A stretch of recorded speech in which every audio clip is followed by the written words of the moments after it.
वक़र्न फ़ी बुयूतिकुन्ना सदक़ल्लाहुल अज़ीम व सदक़ रसूलुहुन नबियुल करीम।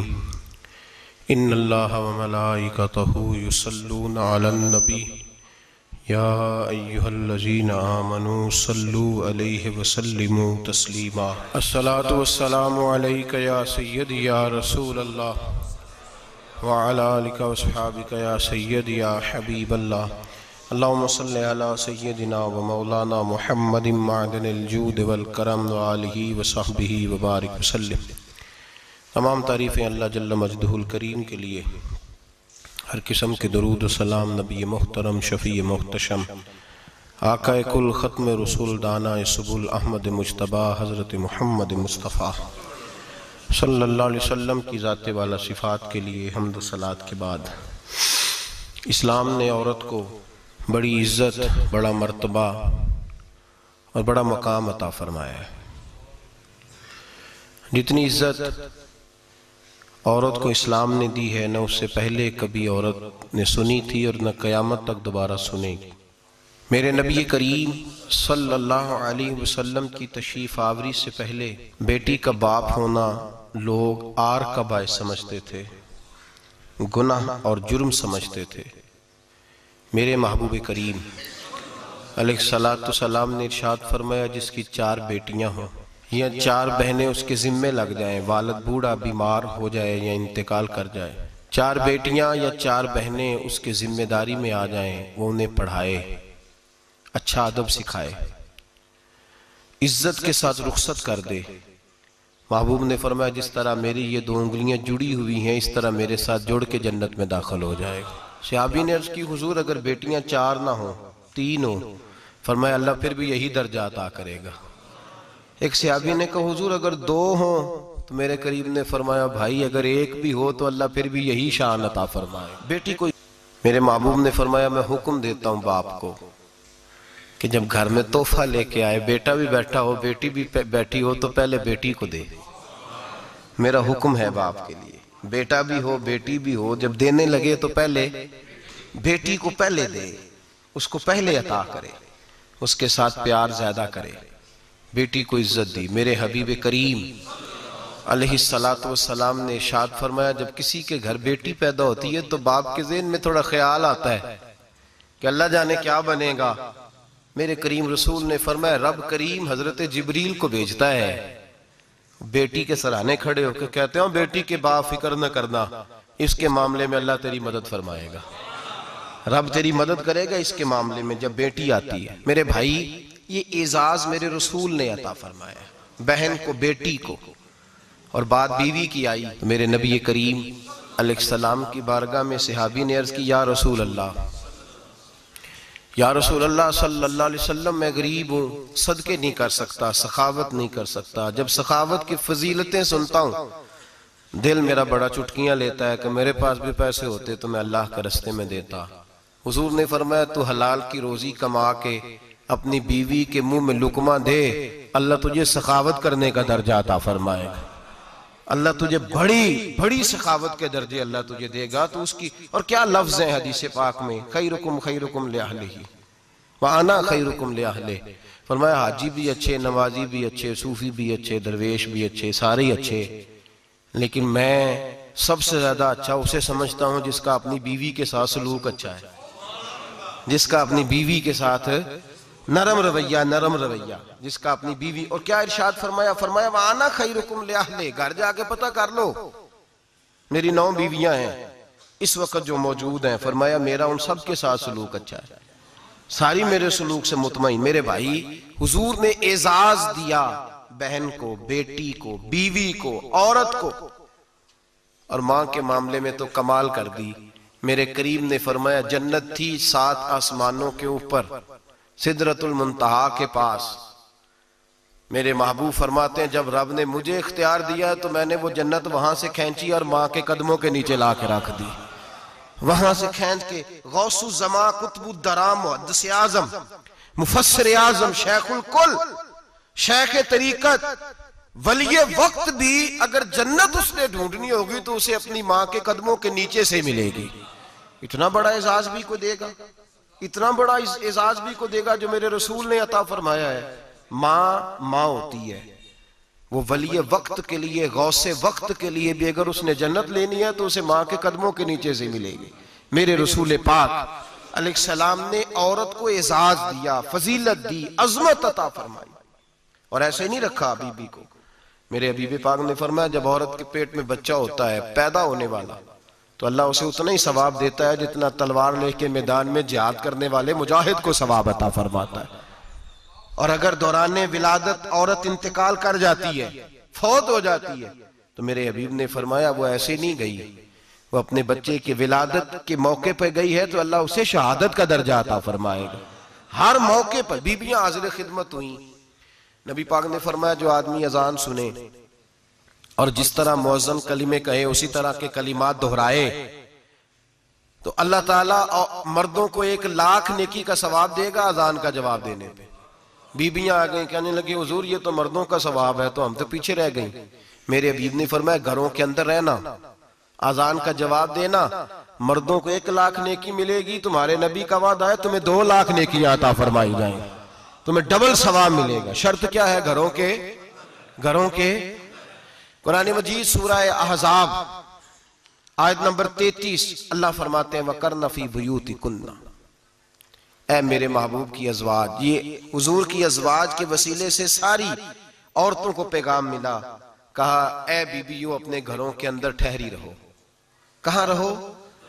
घरों के।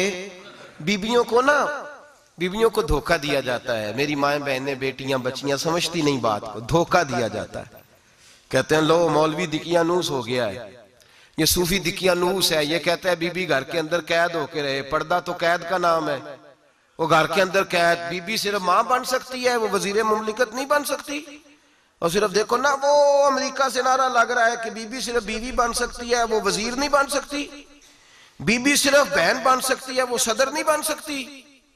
पूरी अमेरिका की तारीख निकाल के मुझे बतलाओ आज तक कितनी बीबियों को सदर बनाया उन्होंने, बतलाओ कितनी बीबियों को सदर। क्या तमाशा है, धोखा दिया औरत को, और औरत उस धोखे में उनकी पता नहीं आई कि नहीं हमारी आ गई है। औरत वजीर नहीं बन सकती। बताओ इस वक्त जो अमेरिका की काबीना है उसमें कितनी औरतें वजीर हैं?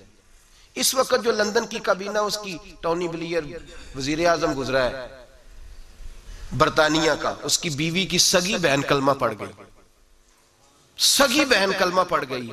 उससे बीवियों ने पूछा तू कलमा पढ़ क्यों कलमा पड़ गई है, क्या चीज पसंद आई है तुझे इस्लाम में?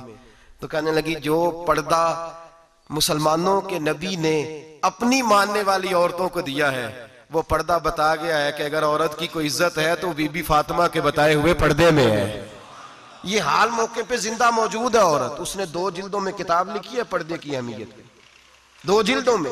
हमारे यहाँ मुसीबत बनी हुई है, औरत उनके चक्कर में आ गई है। वो तो तुम्हें धोखा दे रहे हैं, वो तो तुम्हें तबाह कर रहे हैं। वो बीबी जो घर में बैठी थी तो मैंने कहा कि वक्त का वली गौस को तब उसको हुक्म था कि जा जाके माँ के पैरों में बैठ, वहां तुझे जन्नत मिलेगी। वो बेटी जो बाप थका मांदा घर से बाहर आया था और मेहनत की कमाई कमा के लाया था, उसको हुक्म था कि पहला लुकमा बेटी के मुंह में देना, बहन के मुंह में देना। और वो खामा जिसको हुक्म दिया गया था कि तू बाहर से थक के आया है, चूर होके आया है, अगर घर में तेरी बीवी फिर भी कोई रवैया गलत करे तो मदीने के हबीब ने कितना नरमी दी बीवियों के हक में। फरमाया ये औरत टेढ़ी लकड़ी है, इसे अल्लाह ने अकल ही थोड़ी दी होती है, अगर कभी बिगड़ जाए तो तू नरमी का मुजाहरा कर, टेढ़ी के साथ ही गुजारा कर, अल्लाह तुझे अजर अज़ीम अता फरमाएगा। मेरे हबीब ने किस कदर औरतों को अहमियत दी, कितनी फजीलत दी, कितने उनके बारे में नरमी रखी। और औरत को कहा जाता है तू बाहर निकल, बाहर आ, देख तेरे लिए क्या। कॉलेज में पढ़ता था, इम्तिहानात के दिन थे तो बस में स्टूडेंट घुस जाते हैं। हम 8-10 लड़के बस के अंदर घुस गए तो लड़कियां कहने लगी हमें भी बिठाओ। वो जो कंडक्टर था बस का उसने कहा कि बेटी बहन लड़के आ गए हैं तो तुम इस तरह करो, तुम ना जाओ, तुम पिछली बस में आ जाना। लड़कियां जोर जोर से बोलने लगी, कहने लगी हमारे बराबर के हुकूक हैं, लड़के बिठाए हैं तो हमें भी बिठाओ, हुकूक जो बराबर के हमें भी बिठाओ। अब वो मजबूर हो गया, पीछे हट गया। वो 8-10 लड़कियां भी चढ़ आई, लड़के सीटों में बैठे हुए तो कहने लगे उठो, शर्म नहीं आती, लेडीज को इज्जत दो, जगह दो। तो एक नौजवान बीच में से बोला, कहने लगा तुम्हारे बराबर के हुकूक है, हम खड़े होके जा सकती हैं, तुम नहीं जा सकती। बराबर के हुकूक है तो जबर भी बराबर का बर्दाश्त करो। चुप कर गई। कहने लगे आज के बाद ये ना कहना बराबर के हुकूक है, आज के बाद ये कहना कि औरतों की इज्जत के हुकूक है। बराबर के हुकूक मांगने में इसकी कमजोरी है। इज्जत के हुकूक, बैंक में बीबियां बिल जमा कराने आती हैं तो उन्हें इज्जत का हक मिलता है, इज्जत का। वो क्लर्क साहब जो पता नहीं किस तरह किसी से बोलते हैं, वो भी बीबियों का बिल पहले जमा करते हैं। बस के अंदर भी बीबी को इज्जत मिलती है। एक समझदार आदमी, बुजुर्ग आदमी, पढ़ा लिखा आदमी बैठा है बस पे, तो बीबी चढ़ी है तो इज्जत का हक है। उठ गया, कहने लगा अपा जी बहन जी आप यहाँ आ जाए। बीबी इज्जत का हक मांगेगी तो बचेगी, बराबर का हक मांगेगी तो ठीक है, लाइन में लग जाए, जहां सारे खड़े हैं वो भी खड़ी रहे। अगर बस में मर्द खड़ा है तो औरत भी खड़ी रहे। बराबर के हुकूक मांगने में औरत को नुकसान है, बराबर के हुकूक मांगने में औरत के लिए तकलीफ है, औरत के लिए नुकसान है। हाँ, अगर इज्जत का हक मांगेगी तो फिर इसको अल्लाह वकार अता फरमाएगा, फिर अल्लाह इसको बुलंदी अता फरमाएगा। मेरे हबीब करीम सैयद आलम सल्लल्लाहु तआला अलैहि वसल्लम ने औरत को जो हक दिया वो इज्जत वाला हक दिया है। औरत को जो हुजूर ने हुकूक दिए वो वकार वाले। एक बात मुझे बतलाइए, एक बीबी एमएससी उसने पास कर लिया, एमकॉम कर लिया, एमए के बाद एमबीए कर लिया, बड़ी तालीम हासिल की, वो एयर होस्ट बन गई। यूं समझ लें 1 लाख रुपया महीना उसकी तनख्वाह है। वो घर से निकलती है, वो कहती है मैं जहाज के अंदर एयर होस्ट हूं। वो कहती है मैं तो इतने पैसे कमाती हूँ, मुझे खामन की क्या आदत है। अब 2 औरतें हो गई, एक बीबी घर में रहती है, उसका खामन थका रहा है, उसका बेटा स्कूल से आया है, खामन काम से आया, छोटा बेटा इंतजार कर रहा था कि सारे आएंगे तो खाना खाएंगे। अब वो खामन आया तो उसने आते का मुंह हाथ धोले में खाना चुनती हूँ, दस्तरखान बिछाया, उसने खाना रखा है, उसका बेटा भी खाना खा रहा है, उसका भाई भी खाना खा रहा है, उसका शौहर भी खाना खा रहा है, वो उनको खाना खिला रही है। अब किसी मौके पर उसका बेटा बोलता है, कहता अम्मा फलां चीज भी चाहिए। अम्मा डांट देती, कहती चुप कर, मिल जाएगी। खामन कहता है फलां चीज क्यों नहीं पकी, तो कहती है जनाब क्या बताऊं आपको, गैस ही नहीं है सुबह की। कभी वो कहती है आप चले जाते हैं, आपको ये तो फिक्र ही नहीं होती कि फलां मसाला कोई नहीं था। खामन उसकी बात सुन रहा है। उधर वो एयर होस्ट है, वो भी खाना बांट रही है, अपनी मर्जी का लिबास नहीं पहन सकती। उसको जब ट्रेनिंग दी जाती है तो उसको कहा जाता है कि तूने माज़अल्लाह चुस्त लिबास पहनना है, मेकअप तूने करके रखना है, और कोई बदतमीज तरीन लड़का तेरे साथ बदतमीजी भी करे तो तूने जवाब में बोलना नहीं, जी जी करना है, इसलिए कि हमारी एयरलाइन का नुकसान नहीं होना चाहिए। अब लड़के उसको बुला रहे हैं, फबतियां कस रहे हैं, वो कहती है मैं बड़ी सियानी हूं, लाख रुपया कमाती हूं, मुझे क्या जरूरत है। ईमानदारी से दिल पे हाथ रख के बताना, वो बीबी जो घर में खाना तकसीम करती है उसकी इज्जत ज्यादा है, जहां जो जहाज के अंदर खाना तकसीम कर रही है उसकी इज्जत ज्यादा है। ये अपने दिल से बीबी कह रही है मैं लाख कमाती हूं, ये तो खामद मुझे 10 रुपए देते हुए 100 दफा बातें करता है। तुझे पैसे तो तेरी जेब में उस तरह नहीं आ रहे, लेकिन जो इज्जत तुझे घर में नसीब हो रही है, जो इज्जत तुझे घर में नसीब हो रही है। किसी बुजुर्ग से किसी ने कहा था कि जनाब दुनिया में रोटी खाने का मजा कब आता है, तो उन्होंने कहा रोटी खाने का मजा तब ही आता है जब अम्मा तंदूर पे रोटियां लगा रही होती है। अम्मा तंदूर पे रोटियां लगा रही होती है और बड़े बड़े बादशाह भिखारी बन के खड़े होते हैं, अम्मा एक गरम गरम रोटी देना, वो लुत्फ है, वो जायका है। मेरे भाई, औरत जब तक घर की 4 दीवारी के अंदर रहती है वो महफूज रहती है, वो बावकार रहती है, और जब वो कहती है नहीं नहीं मैं बराबर निकलूंगी, मैं कमाऊंगी, आप देख ले ट्रेनिंग दी जाती है औरतों को। होटलों के अंदर पाकिस्तान में, पंजाब में, हमारे देहाती माहौल में अब होटलों के ऊपर वेटर का काम औरतें करने लगी हैं। औरतें बैठती हैं, काम करती हैं, उनको हुक्म होता है, सुबह ट्रेनिंग होती है कि कोई आदमी जितनी भी बदतमीजी करे तुमने बोलना नहीं। ओ खुदा के बंदो, ओ मेरी माओ बहनों बेटियों, ये तुम्हारी इज्जत नहीं, ये तुम्हें रुसवा किया जा रहा है, ये तुम्हें जलील किया जा रहा है। साबन का इश्तिहार है और तस्वीर बीबी की, शैम्पू का इश्तिहार है, तस्वीर बीबी की, सीमेंट बेचा जा रहा है और तस्वीर बीबी की। तौहीन होती है तुम्हारी सुबह शाम, और तुम इसे अपनी इज्जत समझती हो, तुम इसे अपना वकार समझती हो। इज्जत क्या है? आमिना के लाल, हजरत आयशा के सरदार, सैयदा फातिमा ज़हरा के बाबा, मेरे हबीब करीम सैयद आलम सल्लल्लाहु अलैहि वसल्लम से हजरत फातिमा ने कहा, या रसूल अल्लाह, जो बीबी अल्लाह के करीब होना चाहे, जो रब का कुर्ब पाना चाहे, जो अल्लाह की वलिया बनना चाहे, मुझे कोई नुस्खा बता दे, मैं औरतों को बताऊं। तो मेरे हबीब ने फरमाया जो बीबी जितना घर के अंदर रहेगी, जितना घर के अंदर रहेगी, जितना घर के अंदर रहेगी, उतना ही वो अपने रब के करीब होती जाएगी, उतना ही अल्लाह का कुर्ब पाती जाएगी, उतना ही रब करीम की वलिया होती जाएगी, उतना ही अल्लाह तबारक व तआला उसे अपनी कुर्ब की मनाजिल तय फरमाएंगे। जितनी वो घर के अंदर रहेगी उतनी अल्लाह के करीब रहेगी, और जितनी सज धज के बाहर निकलेगी, जितनी सवरेगी, उतनी वो अल्लाह से दूर होती जाएगी। जितने कदम उसके घर से दूर निकलेंगे उतने ही कदम उसके अल्लाह के कुर्ब से दूर होते जाएंगे, उतने ही कदम।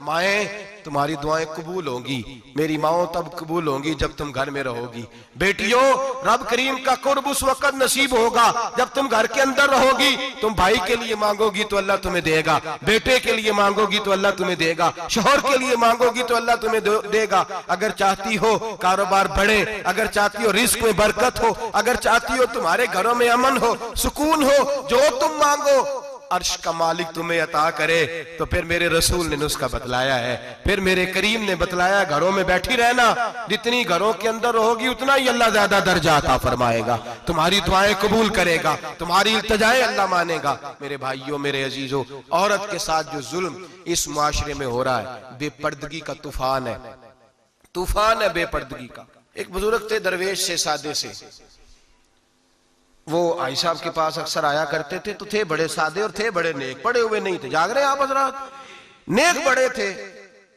तो एक दिन ना पर्दे पे बहस हो रही थी, बैठे थे कुछ लोग, तो बात कर रहे थे, कह रहे थे कि जनाब औरत को निकाब पहनना चाहिए, बुरका ओढ़ना चाहिए, कुछ कह रहे थे टोपी वाला बुरका अच्छा है, कुछ कह रहे थे फलां ज्यादा अच्छा है। बातें हो रही थी, कोई आयत पढ़ रहा था, कोई हदीस पढ़ रहा था, उलमा बाबा जी सादे से बीच में बैठे थे।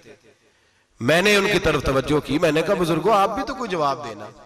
कहने लगे मौलवी साहब मुझे हदीसें नहीं आती, कहने लगे मुझे आयतें और हदीसें मुझे नहीं आती, आयतें और हदीसें, पर पर्दा बड़ा जरूरी है, ये मेरी अकल में बात आ गई है।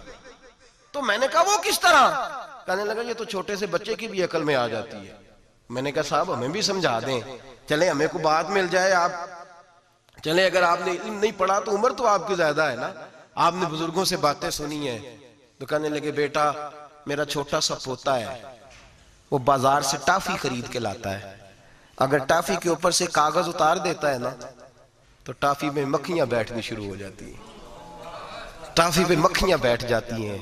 जब तक उसके ऊपर वो लिफाफा रहता है, कागज रहता है, उस पे मक्खियां, अल्लाह करे आपको समझ आए, अल्लाह करे आपको समझ आए, अल्लाह करे उस दरवेश की बोली टकरा जाए। कहने लगे जब तक तो उसके ऊपर कागज रहा तब तक उस पे मक्खियां, और जब उसके ऊपर से कागज उतर गया तो मक्खियां बैठ गई। कहने लगे 4 साल का मेरा पोता, मैंने मिन्नत कर दी कि खा लो। कहने लगा मैं नहीं खाता, इस पे मक्खियां बैठ गई हैं, मैं नहीं खाता, गंदी हो गई है, मैंने ये टाफी नहीं खानी। कहने लगे मैं बूढ़ा आदमी दोबारा दुकान पे गया, जद्दोजहद करके नई टाफी लाया, बेटे को कहा खा लो, अब उसने खाई।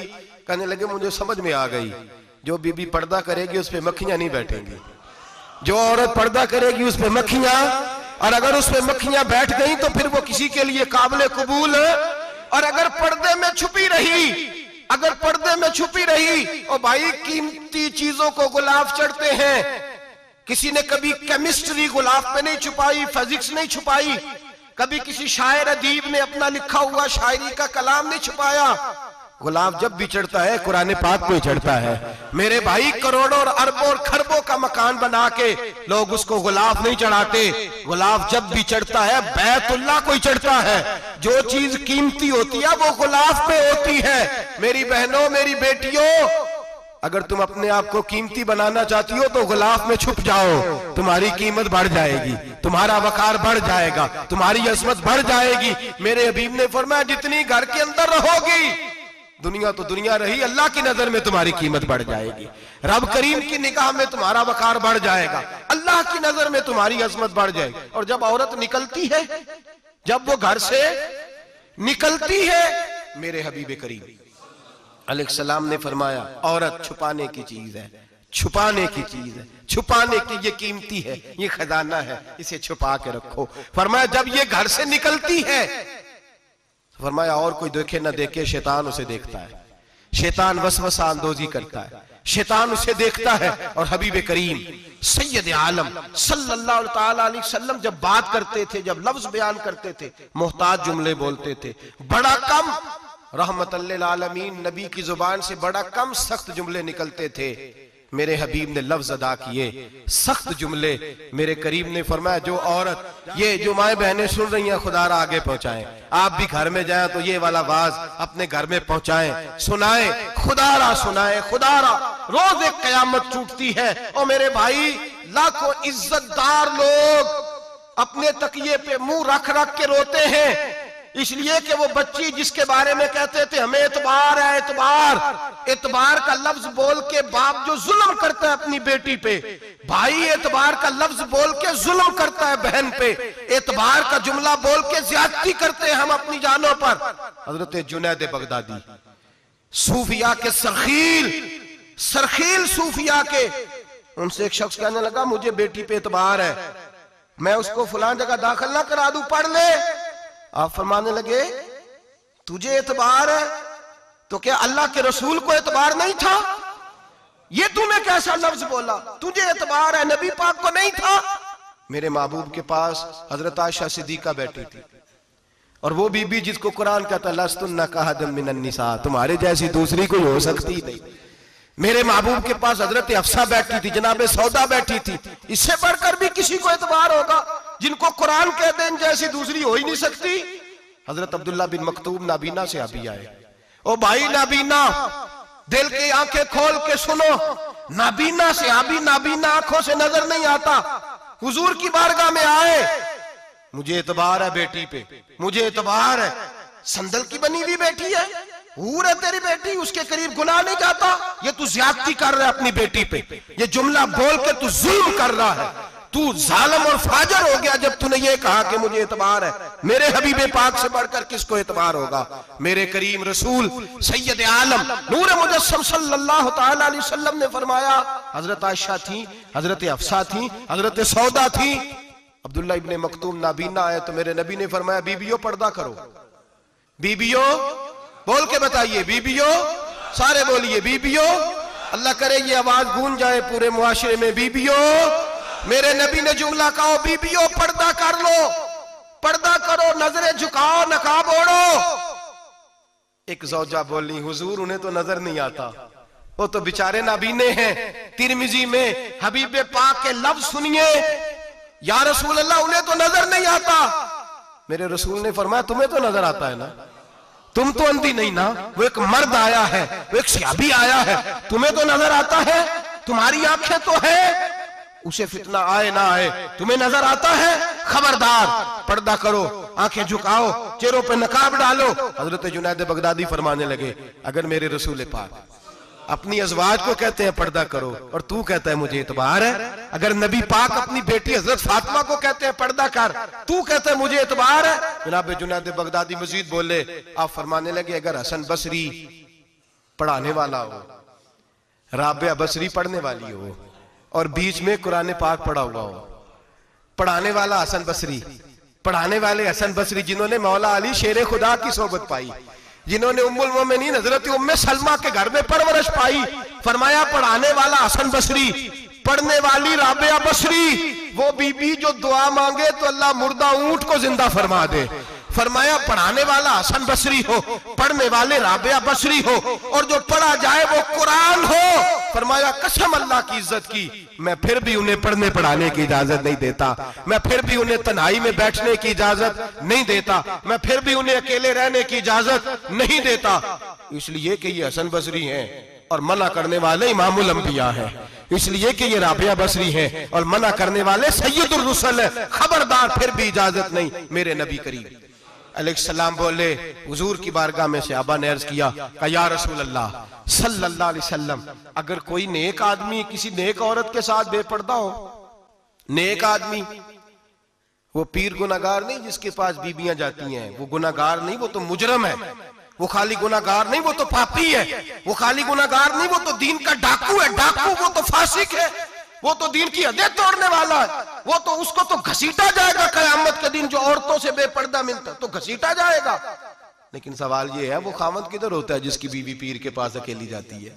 सवाल यह है वो भाई किधर होता है जिसकी बहन पीर के पास अकेली जाती है। सवाल यह है बेटा किधर होता है जिसकी अम्मा अकेली जाती है। मेरे नबी रहमत नूर मुजस्सम शफी मुअज्जम सरवर कौन मका सयाह ला मका सल्लल्लाहु अलैहि वसल्लम की खिदमत आली मर्तबत में सहाबी ने पूछा कि या रसूल अल्लाह अगर नेक हो बंदा, बीबी भी नेक हो, तो इकाई में बैठ सकते हैं? आला हज़रत ने फरमाया अगर औरत दीन सीखने चाहे, पीर के पास जाए तो अपने खावंद के साथ जाए, अपने भाई के साथ जाए, फिर भी पर्दे में बैठे, दूर बैठे, आवाज के साथ बात को समझे, लेकिन उसको तनाई करने की इजाजत किसी को भी इजाजत है, वो चाहे जो मर्जी भी हो, कोई भी हो, बड़ी खुली बात कर रहा हूं। मेरे हबीब पाक से पूछा हुजूर अगर मर्द औरत नेक हो फिर भी तन्हा नहीं बैठ सकते? मेरे महबूब ने फरमाया अगर जकरिया के बेटे याहया हो और ईसा की वालदा मरियम हो तो फिर भी मैं उन्हें तन्हा रहने की इजाजत नहीं देता, फिर भी उन्हें तन्हा रहने की मैं इजाजत नहीं देता, फिर भी इजाजत नहीं है। जब मेरे रसूल पाक सल्लल्लाहु अलैहि वसल्लम ने इतनी पाबंदी लगा दी, जब बात हजरत हसन बसरी और राबिया बसरी की आ गई, जब बात जनाबे मरियम सलामुल्लाह अलैहा और जनाबे सैयदना जकरिया अलैहिस्सलाम की आ गई, जब यहां तक बात पहुंच गई तो फिर तू मॉडर्न है, फिर तू ज्यादा एतबार वाला है कि तेरी बेटी यूनिवर्सिटी ड्राइवर के साथ जाती है, फिर तूने कहां से वो उसके अंदर नूर भर दिया है कि तेरी बेटी अकेली घूमती है, फिर कहां तूने ये बात समझ लिया है कि तेरी बच्ची जहां मर्जी तन्हा रहती है, फिर तू कहां से वो कुव्वत लाया? ये तालीम है। इकबाल ने कहा यार मशरिक हवस में गलता, शबाब उरिया शराब इसियां, इसे भी देखो गरी के इसियां, हम ऐसी तहजीब क्या करेंगे? और इकबाल कहने लगे तुम्हारी तहजीब खुद अपने खंजर से खुदकुशी करेगी, इसलिए कि जो शाख नाजुक पे बनेगा आशियाना वो ना पायदार होगा। मेरे भाई हम लोग पहले हाथ में आग का अंगारा देते हैं, फिर कहते हैं बेटे तूने जलना नहीं। हम पहले उसको सारी सहूलियात देते हैं, फिर कहते हैं तूने बिगड़ना नहीं। मेरे नबी रहमत नूर मुजस्सम शफी मुअज्जम सल्लल्लाहु अलैहि वसल्लम ने फरमाया जो बीबी बन सवर के बाजार जाए, मेरी तरफ देखे, आंखें खोल के देखे, ये हदीस आपने सुनानी है। इंशाल्लाह बोलिए, सुनाएंगे इंशाल्लाह ताला, बोल के इंशाल्लाह कहिए आपको सवाब होगा, सुनाएंगे इंशाल्लाह। मेरे नबी करीम सल्लल्लाहु अलैहि वसल्लम ने फरमाया जो औरत बन सवर के बाजार जाए, अब तो खैर बीबियां बुरका पहन के जाती, बुरके पे भी कढ़ाई की है, बुरके पे भी काम कराया, बुरके पे जो काम और नक्श निगारी हुई है वो 10,000 की है। बुरका पर्दे के लिए पहना था, दिखाने के लिए। ये कैसा बुरका है कि उसने बुरका भी पहना हुआ है और बुरका भी उसने फैशन वाला पहन लिया है? ये किस तरह का? इस तो पर्दे को पर्दे की जरूरत पड़ गई। ये कैसा पर्दा है कि जो पर्दे को पर्दे की जरूरत है? बुरका तो इसलिए होता है कि मुझे देखे कोई ना, और इसने तो पहना ही इसलिए कि जरा लोग देखें तो सही मैंने कितना कीमती पहना है। इस हिजाब को हिजाब की जरूरत पड़ गई। मेरे हबीब पाक अलैहिस्सलाम ने फरमाया बिला जरूरत, औरत को इजाजत है बीमार हो तो डॉक्टर के पास जाए, औरत को इजाजत है जरूरत पड़ जाए घर में सौदा सलफ ना आता हो तो लेने चली जाए, औरत को इजाजत है अगर गवाही की जरूरत पड़ जाए तो पर्दा करके काजी अदालत के पास गवाही देने जाए, औरत को इजाजत है हज पे जाए, औरत को इजाजत है उम्रे पे जाए, औरत को इजाजत है कि अगर किसी वक्त जिहाद के लिए औरतों की जरूरत पड़ गई तो हजरत फातिमा और जनाब आयशा की सुन्नत अदा करे, जिहाद को जाए। लेकिन अगर औरत मौज करने जाए और रोज कहे वो देखे ना फलां पार्क में थे आप तो कभी गए ही नहीं, फलां जगह थे आपके पास तो फुर्सत ही नहीं, फलां मेरी सरगोदे वाली बहन का खामन तो रोज लेके जाता है, आपने तो कभी तवज्जो नहीं फरमाई। रोज पैगाम देती रहे। मेरे हबीब करीम सैयद आलम सल्लल्लाहु अलैहि वसल्लम ने फरमाया जो बीबी बन सवर के बिला जरूरत बाजार जाए, नबी पाक अलैहिस्सलाम ने फरमाया एक कदम वो उठाएगी तो उस पर अल्लाह की लानत बरसेगी, फरिश्तों की लानत बरसेगी, जमीन वाले लानत बरसाएंगे, आसमान वाले लानत बरसाएंगे। और मेरे हबीब बोले तो फरमाया जब अल्लाह की लानत बरसेगी तो मैं भी उस बीबी पे लानत ही करूंगा जो बीबी बन सवर के जाए। और आगे सुन ले, मेरे हबीब ने फरमाया अगर उसका खामद राजी हो उसके बन सवर के बाजार जाने पे, आप नाराज हो जाएं, अल्लाह करे इस बात पे हो ही जाए और अल्लाह करे बदल जाए निजाम, जो खामद खुद मेकअप करा के तैयार करा के पार्टी में लेकर के जाए, जो सामने वाली फ्रंट सीट पे खुद बगैर नकाब के उसको बिठाए, जो मोटरसाइकिल की पुश्त पे खुद तैयार करा के बिठाए, और जो खुद कहे तू चली जाना जा, तू शादी भी तू देखा, फला काम भी तू करा, मैं आजाद हूं। मेरे हबीब ने फरमाया जिसकी बीवी बन सवर के जाए जिसकी बीवी मेकअप करके जाए, चेलम पे भी ब्यूटी पार्लर से होके जाती है, जिसकी बीवी बन सवर के निकले वो राजी हो, वो खुश हो। बाद ऐसे मना करते हैं, नाराज होते हैं, वो गुनाह सिर्फ औरत के जिम्मे है। लेकिन अगर औरत बन सवर के निकल रही है और खामद राजी है, वो कहता है हाँ हाँ हम मॉडर्न हैं, हम जदीद दौर के हैं, हाँ जिद्दत इसी का नाम है। हाँ तो लोगों को पता कैसे चलेगा हमारे पास पैसे हैं, कैसे पता चलेगा कि 3 गाड़ियां एक अब्बा जी के पास है, एक बेटी के पास है, एक बीवी के पास है, कैसे पता चलेगा कि हम बहुत ताल्लुकात वाले हैं। अब्बा जी फुला शादी पे, बेटी फुला घर में और बीवी फुला घर चली गई, हमारे ताल्लुकात ज्यादा है इसलिए हमें ज्यादा जाना पड़ता है। मेरे हबीब करीम अलैहिस्सलाम ने फरमाया औरत बन सवर के जाए, खामद राजी हो, वो जितने कदम उठाएगी उतने ही अपने खामद के लिए जहन्नम में मकान तामीर करेगी। फरमाया उसके खामद के लिए उतने मकान दोज़ख में तैयार हो गए, वो जलाया जाएगा, वो तपाया जाएगा, वो जहन्नम की आग का ईंधन बनेगा। और मैंने शायद आपको दर्जनों बार हदीस सुनाई हो, मेरे करीम रसूल ने फरमाया बीबी एक होगी पर 4 आदमियों को जहन्नम में लेके जाएगी। या रसूलल्लाह किसको? फरमाया बाप ने पर्दे का नहीं कहा तो बाप भी दोज़ख में जाएगा, अगर भाई ने पर्दे का नहीं कहा तो वो भी दोज़ख में जाएगा, शौहर ने पर्दा नहीं कराया तो वो भी जहन्नम में जाएगा। वो बेटा जो कहता था ना ना 1.25 लाख का मोबाइल लेना है, तो अम्मा ने घर के अंदर शोर डाल दिया, मजबूर किया, खामन को लेकर के दिया। उस बेटे से पूछा जाएगा तू सारी जिद्दें अम्मा से मनवाता था, ये तूने क्यों नहीं कहा पर्दा कर ले? और अब तो बीबी जरा 40 साल की होती है तो कहती है मेरी खैर है, मैं बूढ़ी हो गई हूँ, मेरी खैर है, रोटियां सारी खाती हूँ, बाकी सारे कामों में जवानों की तरह हूं, पर्दा नहीं मैंने करना, मेरी खैर है। फलाना तो मेरे बेटे की तरह। जुल्म की हद है, जुल्म की हद। कजन एक दूसरे से हाथ मिलाते, कजन, वो किस मुसीबत का नाम है? कहते ये भाई है, ओ भाई ये भाई होता तो इससे निकाह नाजायज होता। अब चूंकि अल्लाह ने इसके साथ निकाह को हराम रखा है तो ये तुम्हारा भाई हो सकता? मेरे रसूल करीम सल्लल्लाहु अलैहि वसल्लम ने फरमाया सुवर निजसुलैन है, कुत्ता बिल्कुल नापाक नहीं होता, कुत्ता भीग जाए तो बादों का नापाक होता है, या कुत्ते के मुंह से थूक निकले तो नापाक होती है। सुवर निजसुलैन है, पूरा नापाक, खुश्क भी हो तो नापाक है। मेरे हबीब पाक अलैहिस्सलातु वस्सलाम ने फरमाया एक सुवर हो वो पहले ही नापाक, और दूसरा फिर वो सुवर गंद में लिपटा हुआ हो, गलाजत तो सुवर को लगी हुई हो। फरमाया एक तो सुवर जो निजसुलैन है और फिर वो गंद में लिपट जाए, गलाजत में भर जाए, उसके पूरे वजूद को गंदगी लग जाए। फरमाया वो सुवर गंदगी और गलाजत में लिपटा हुआ तेरे जिस्म से लग जाए तो इतना बुरा नहीं, जितना गैर महरम औरत का वजूद तेरे वजूद से लग जाए तो बुरा है।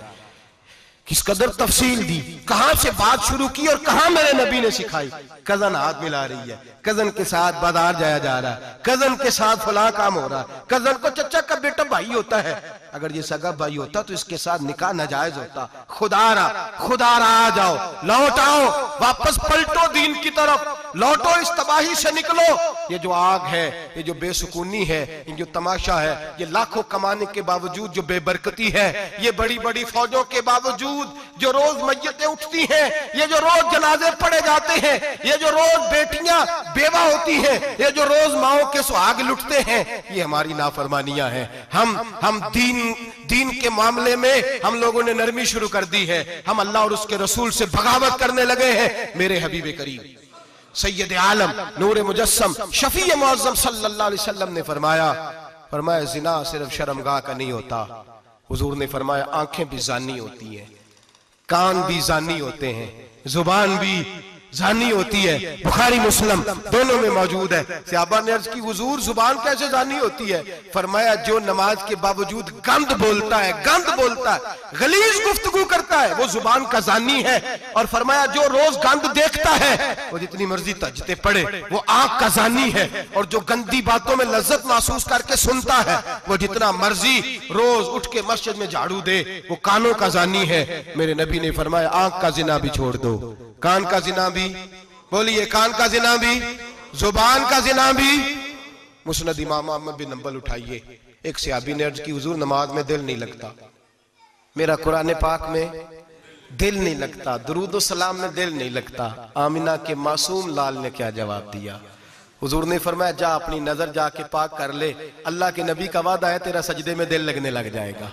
या अपनी आंख को तहारत दे, वुजू करा, नजरों को पाक कर, अल्लाह के रसूल का वादा है तेरा कुरान पाक में दिल लगेगा, जा जाके अपनी नजर को पाक कर, वादा है तेरी जुबान पे दुरूदो सलाम जारी हो जाएगा, अल्लाह का जिक्र जारी हो जाएगा। मेरे भाइयों, औरत का पर्दा, औरत का हिजाब दीन में उसी तरह फर्ज है जिस तरह नमाज फर्ज, जिस तरह रोजा फर्ज है, जिस तरह ज़कात फर्ज है, उसी तरह औरत का पर्दा भी फर्ज है। अगर किसी घर में औरत पर्दा नहीं करती, उस घर के मकीन सारे अल्लाह के हुजूर जवाब दे हैं। मेरे हबीब करीम अलैहिस्सलाम ने जिस औरत को पसंद किया, जिस औरत की तारीफ की, जिस औरत की बाबत मेरे नबी ने इरशाद फरमाया, और बड़े खूबसूरत लफ्ज हैं, साहिब अहकामुल कुरान ने लिखे हैं। मेरे हबीब पाक ने सहाबा की महफिल सजाई, मजमा खचाखच मस्जिद भर गई।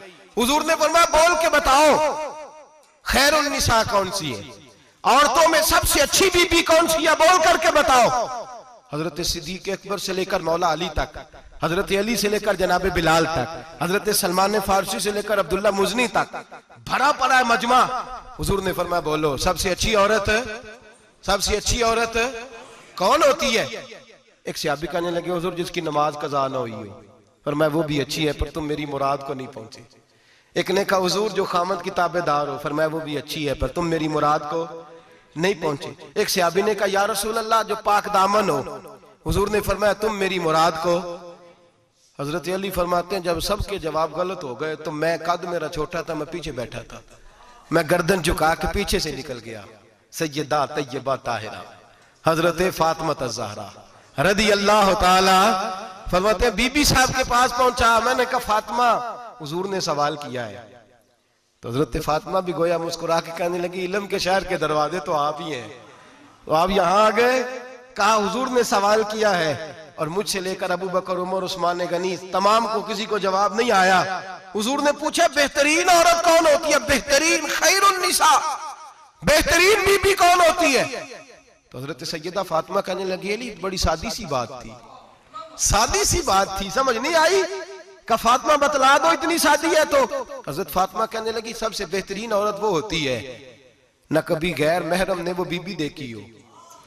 अगले जुमले भी याद रखने, न कभी गैर महरम ने वो बीबी देखी हो। और फरमाया, ना उस बीबी ने कभी कोई गैर महरम देखा हो। सिर्फ मर्द पे पाबंदी नहीं कि वो औरत ना देखे, फरमाया औरत पे भी पाबंदी है कि वो भी गैर महरम का चेहरा न देखे। फरमाया, बीबी ने भी गैर महरम न देखा हो, वो खैरुन निसा है, वो सबसे आला। हजरत अली कहते, मैं झट से आया, पीछे बैठा, बात अभी जारी थी, मैंने हाथ खड़ा कर दिया। मैंने कहा, हुजूर मैं बताऊं? नबी पाक ने फरमाया, बतलाओ। तो कहते, मैंने कहा, हुजूर बेहतरीन बीबी वो होती है जिसने न कभी गैर महरम देखा हो और न गैर महरम ने कभी उसे देखा हो। अली फरमाते, मैंने जवाब दिया तो मेरे रसूल की आंखों में आंसू आ गए। हुजूर रोए और फरमाते, हंसते मुस्कुराते अचानक सहाबा के आंसू बरसने लगे, मजमे पे कैफ सा तारी हो गया, आंखें बरसने लगी। हम लोग हुजूर के रोने पर सख्ते में आ गए। नजर उठाई तो जवाब तो मैंने दिया था, तारीफ मेरी होनी चाहिए थी, शाबाश मुझे मिलनी चाहिए थी। मेरे हबीब ने रो के आंसू पूछ के फरमाया, मैं तुम्हें कहता नहीं, अल फातिमा तो बिदा तो मिन्नी, फातिमा वाकई मेरे जिगर का टुकड़ा है, फातिमा मेरे वजूद का हिस्सा है, मैं तुम्हें कहता नहीं रहता। कहा, फातिमा मेरे जिगर का टुकड़ा है। हजरत अली फरमाते हैं, सहाबा मेरी तरफ देखने लगे और कहने लगे, अली जवाब तू दे, शाबाश बीबी साहबा को मिले। तो कहते हैं, मैंने कहा, हुजूर रोए हैं तो आंसू मेरे भी छलक ही पड़े हैं। फरमाने लगे, लफ्ज मेरे हैं पर सोच उस बेटी के है जिसकी तरबियत मोहम्मद अरबी ने फरमाई है। फरमाया, जुमले मेरे हैं, नाकिल मैं हूं, बात मैं बयान कर रहा हूं, लेकिन पीछे सोच उस नूर वाली बेटी की है जिसको अपने घर के अंदर रह के आंगन में रख के रसूल पाक ने परवरिश फरमाई। हजरत फातिमा फरमाती हैं, हजरत अली मेरे पास दौड़े आए और कहने लगे, फातिमा चल मस्जिद, पता नहीं हुजूर को क्या हो गया है। हुजूर रो रो के बेहाल हो गए और हुजूर हुजरे में रो रहे हैं और हिचकियों की आवाज मस्जिद में आ रही है। चल जरा चल के हुजूर की बात देख, क्या हुआ है, हमारी तो ताकत नहीं अंदर जाने की। सैयदा तैयबा ताहिरा हजरत फातिमा झट से पर्दा ओढ़ा, हाजिर खिदमत हुई, अंदर गई। कहती हूँ, हुजूर के कंधे पे हाथ रखा तो महबूब बेटी के हाथ की ठंडक महसूस की, सर सजदे से उठाया। फरमाया, फातिमा आ गई हो? हुजूर आई। फरमाया, चल बेटी तू भी हाथ उठा और मेरी उम्मत की बेटियों के लिए दुआ मांग। चल तू भी हाथ उठा, मेरी उम्मत की बहनों माओं के लिए दुआ मांग। महबूबा क्या हुआ? मेरे हबीब ने फरमाया, रात मुझे दिखाया गया है, दोज़ख में कुछ बीबियां हैं, उनके बाल फरिश्तों ने बांधे हुए हैं और उन्हें गुर्ज मार रहे हैं। वो चीखती चिल्लाती हैं और मदद के लिए पुकारती हैं, वो बड़ी तकलीफ में हैं। तो बीबी साहब अर्ज करते हैं, या रसूल अल्लाह उनकी गलती क्या है? तो मेरे नबी ने फरमाया, वो बारीक दुपट्टा ओढ़ती थी, वो बारीक दुपट्टा ओढ़ती थी, उनके बाल चमकते थे, गैर महरमों की नजर पड़ती थी, उन्हें दोज़ख में सजा मिलेगी, वो चिल्लाएंगी, चीखेंगी, उनकी मदद को कोई नहीं पहुंचेगा। चल तू हाथ उठा, दुआ मांग। हजरत फातिमा उम्मत को पैगाम देती हैं, पर्दा ओढ़ लो, हिजाब में आ जाओ, अपने आप को रसूलुल्लाह की बारगाह में झुका दो। मेरे भाई, आज दिन ब दिन जैसे जैसे लोग कहते हैं डिग्रियां बढ़ गई, लेकिन उसके साथ साथ बीबियों का हिजाब उतर गया, सड़कें भी भर गईं। मेरे भाई, हर महकमे में औरतें बैठ गईं, हर जगह बीबियां आ गईं, बैंक में औरतें आ गईं, प्लाजो में औरतें आ गईं, दफातर में औरतें आ गईं, जगह जगह गुनाह के अड्डे कायम हो गए। हबीब करीम सैयद आलम नूर मुजस्सम शफी मुअज़्ज़म सल्लल्लाहु तआला अलैहि वसल्लम ने फरमाया, जब बीबी घर से निकलती है, शैतान उसे ताड़ता है, वसवसा अंदोज़ी करता है, और नाजुक होती है, अकल की आदी होती है, उसको लोग वसवसे में डाल लेते हैं। पाकिस्तान का तजदिया निगार कहता है, अगर 100% पसंद की शादियां होती हैं, उनमें 40% लड़के अपने घर वालों को मजबूर करते हैं, 60% लड़कियां मजबूर करती हैं। 60% उनके अंदर ऐसी शैतानियत भरी जाती है, कमजोर अकल होती है, उसे ऐसे बागात दिखाए जाते हैं, उलझ जाती है, और जिस तेजी से ये जाली निकाह होते हैं, उस तेजी से तलाक होती है। वो बेटी जो कालिज चुंगल में फंस के, जिद्दत के चुंगल में अपनी मर्जी करते हुए मैदान में निकली थी, सारी जिंदगी का धब्बा लगा के घर बैठ गई। लड़का तलाक दे के भी पाक का पाक ही रहता है, और बेटी की मंगनी भी टूट जाए तो लोग कहते हैं कोई ना कोई बात तो होगी। ऐसे थोड़ी हो जाता है। बेटियों, तुम्हें रुसवा किया जा रहा है, बहनों तुम्हारी इज्जत से खिलवाड़ हो रहा है, तुम्हें बाजार की जीनत बना के तुम्हारे असल मकाम से तुम्हें गिराया जा रहा है। तुम समझ रहे हो हम जदीद हो गई, लेकिन तुम्हारा नुकसान हो रहा है, तुम्हें रुसवा किया जा रहा है। आओ दरे रिसालत माप पे, आओ मेरे नबी पाक के दरवाजे पे। मेरे हबीब ने फरमाया, जिस बीबी में 4 खूबियां हो। कितनी हो जी? ये आपने दुआ करनी, अल्लाह करे मेरी बेटी में 4 खूबियां आ जाए, अल्लाह करे मेरी बहन में 4 खूबियां आ जाए, अल्लाह करे हमारी घर की मस्तूरात में, ऊंचा आमीन कहिए, सब में 4 खूबियां, अल्लाह करे भर जाए 4 खूबियां। मेरे हबीब ने फरमाया, जो बीबी जरूरियात दीन का इल्म जानती हो, दूसरी खूबी उस बीबी के अंदर ये हो कि वो बीबी अपने खामन को राजी करने वाली हो। तीसरा फरमाया, उस बीबी में खूबी ये हो कि अल्लाह के मुहर्रमात का ख्याल रखती हो, हराम में ना पड़ती हो। चौथा फरमाया, पर्दे की पाबंद हो। फरमाया, जैसे ही वो मरती है, अर्श का मालिक उससे हिसाब ही नहीं लेता, उसे बगैर हिसाब किताब ही जन्नत अता फरमा देता है। जो पर्दे की पाबंद हो, खामद राजी हो, मुहर्रमात से बचती हो, फरमाया वो बीबी अल्लाह तबारक व तआला उससे कोई हिसाब किताब, बगैर हिसाब के अल्लाह उसको जन्नत में दाखिल कर देंगे। रब हिसाब नहीं पूछेगा। अल्लाह करे मेरी बेटी भी बगैर हिसाब जन्नत जाए, माए बहन बीवियां बगैर हिसाब जन्नत में जाए। अल्लाह करे हम सब के घरों में जितनी औरतें हैं उनसे कोई हिसाब ना लिया जाए, बगैर हिसाब भी जन्नत में जाए। फिर उन्हें पर्दे का पाबंद करो, फिर उन्हें शौहर की ताजीम सिखाओ, फिर उन्हें हराम से बचना सिखाओ, फिर उन्हें रसूलुल्लाह सल्लल्लाहु अलैहि वसल्लम की बेटी का उस्वा नूर सिखाओ, फिर उन्हें हजरत आयशा की सीरत पढ़ाओ, फिर हजरत खदीजतुल कुबरा का तरीका बतलाओ, फिर उन्हें रसूलुल्लाह की कनीज़ाएं बनाओ। अल्लाह करे हम यहाँ से जुमा पढ़ के जाएं तो हमारे हाथ में एक बुरका भी हो, हमारे हाथ के अंदर जो है वो एक बड़ी चादर भी हो।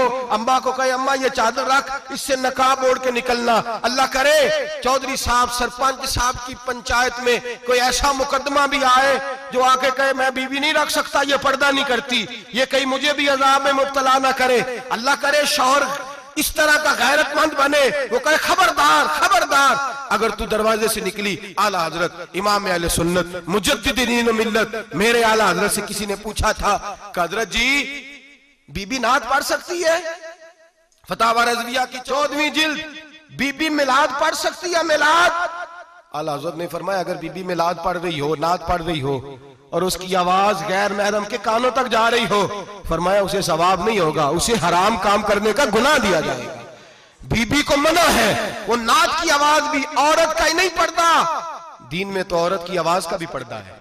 दीन में तो औरत की हजरत सैयदा ज़ैनब, हजरत फातिमा की वो लख्ते जिगर जो मैदान करबला में इमाम हुसैन बराबर की शरीक रही सैयदना इमाम हुसैन के साथ। याहया बिन मोइन कहते हैं मैं 15 साल तक हजरत ज़ैनब का पड़ोसी रहा हूं। 15 साल। घर बराबर होता है ना, बंदा बीबी देख ही लेता है। वो बीबी कभी पर्दा डाल के जा रही है दवाई लेने, कभी नजर आ ही जाती है। कहते हैं 15 साल में सैयदा फातिमा की बेटी का पड़ोसी रहा हूं, मैंने कभी बुरके में छुपी हुई ज़ैनब भी नहीं देखी। बुरके में छुपी हुई ज़ैनब भी कभी नहीं देखी। हजरत अब्दुल्ला बिन जाफर तैयार जनाबे अलीउल मुर्तजा के भाई थे, उनके बेटे के साथ इनका निकाह हुआ था। बीमार हो गई तो हजरत अब्दुल्ला कहने लगे ज़ैनब चल तुझे हकीम के पास ले जाऊं, तबीब के पास ले जाऊं। तो हजरत ज़ैनब कहने लगी आप जाइए मेरा हाल बता के दवाई ले आइए। तो हजरत अब्दुल्ला जाफर तैयार कहने लगे शरीयत में गुंजाइश है डॉक्टर के पास जाने, हकीम के पास जाने की गुंजाइश है, तू चलती क्यों नहीं? तो हजरत ज़ैनब कहने लगी शरीयत में गुंजाइश तो है, पर अब्दुल्ला मेरी मजबूरी ये है कि मैं फातिमा की बेटी हूं। शरीयत में गुंजाइश तो है पर मेरी मजबूरी ये है कि मैं हुसैन की बहन हूं। शरीयत में गुंजाइश है पर मैं हसन की बहन हूं। शरीयत में बड़ी गुंजाइश है पर लोग मुझे मोहम्मद अरबी की नवासी कहते हैं। गुंजाइश तो है पर मैं नहीं ना निकल सकती, इसलिए कि जितना कोई अपने आप को दीन के करीब जानता है उतना उसके पैरों में शरीयत की जंजीरें ज्यादा होती हैं। तो जनाब सैयदना अब्दुल्ला कहने लगे अगर तू पर्दा कर गई, अगर तू चली गई, तो फरमाने लगे ये तो अल्लाह की मशीयत है, तू दवाई ला दे ताकि मैं खा लूं, और अगर मैं चली गई तो मैं अपनी माँ से जाके कहूंगी कि अम्मा सारी तकलीफें मैंने छाती पे बर्दाश्त की हैं पर मैंने तेरे पर्दे पर आंच नहीं आने दी। मेरे भाई ये उसवा नूर है, ये उसवा हसना है, ये हमें सिखाया जा रहा है। मेरे हबीब करीम की बीवियों का ये हाल था। बीवियों का अपने घर के आंगन में हजरत आयशा सिद्दीका, हजरत सौदा जनाबे अफसा अपने सेन में जब बैठती थी ना तो दीवार की तरफ मुंह करके बैठती थी, दीवार के साथ लग के दीवार की तरफ। बीबियां अपने घर के अंदर भी दीवार की जानब मुंह करके बैठती थी। लोग पूछती, बीबियां पूछती कि अपने घर में भी दीवार को मुंह करने का मतलब? कहती हो सकता है कुछ छत पे चढ़े अचानक नजर पड़े तो हम चाहती हैं फिर भी हमारा चेहरा नजर ना आए उसे, फिर भी हमारा चेहरा नजर। हम अपने घर के अंदर भी पाबंद रहती हैं कि हमारे चेहरे नजर ना आए। खुदारा बड़े पैसे जिंदगी में लुटाए हैं, 1000 1500 बुरके पे भी खर्च करो, वो घर ले जाओ, वो अम्मा को भी दो, बहन को भी दो, बीवी को भी दो, उसको कोई ये पहन ले। इसलिए कि जब तो हजरत फातिमा के तरीके का पर्दा करेगी तो तेरे आंगन में सैयदा ज़ैनब की तरह की बेटियां पैदा होंगी, वो उस सुन्नत पे चलने वाली बेटियां तेरे आंगन में आएंगी। खुदारा मेरे भाई आज ये नियत करो, ये इरादा करो और अपने घरों को पर्दे का पाबंद बनाओ। अगर एक बेटी पर्दादार हो गई तो कई खानदान पर्दादार हो जाएंगे, अगर एक बेटी पर्दादार हो गई तो कई घराने संवरेंगे, कई जगह पे नूर फैलेगा। ऐ अर्श के मालिक, ऐ मेरे महबूब के खुदा, तुझे वास्ता है मेरे महबूब की बीवियों का और तुझे सदका हुजूर की शहजादियों का। ऐ अल्लाह इतना करम बरसा, इतनी रहमत बरसा कि मेरे वतन की बेटियां और मेरे वतन की माएं बहनें बच्चियां ये समझ जाए कि हमारी निजात सिर्फ हजरत फातिमा के बुरके में है, हजरत आयशा के पर्दे में है, सैयदा खदीजातुल कुबरा के हिजाब में है। अल्लाह करे ये समझ जाए और ये जब भी सजदा करें तुझसे हयाई मांगे, ये तुझसे जब भी सजदा करें ये तुझसे अपने लिए चादर ततहीर और पर्दा तनवीर ही मांगे। अल्लाह करे मुझ बेअमल की मुंह से निकले हुए लफ्ज किसी के दिल में तासीर बन के उतरे और फिर दुनिया के अंदर ये रिवाज आम हो कि हर कोई पर्दा करे, हर कोई बापर्दा हो जाए। ऐ अल्लाह तू तासीर नाजिल फरमा, ऐ अल्लाह तू अमल की दौलत नाजिल फरमा, ऐ अल्लाह हमारी बेटियों को इज्जत की चादर अता फरमा। हमेशा मिदहत खैरुल अनाम में गुजरे, दुआ है ये उम्र दरूद व सलाम में गुजरे। आखिर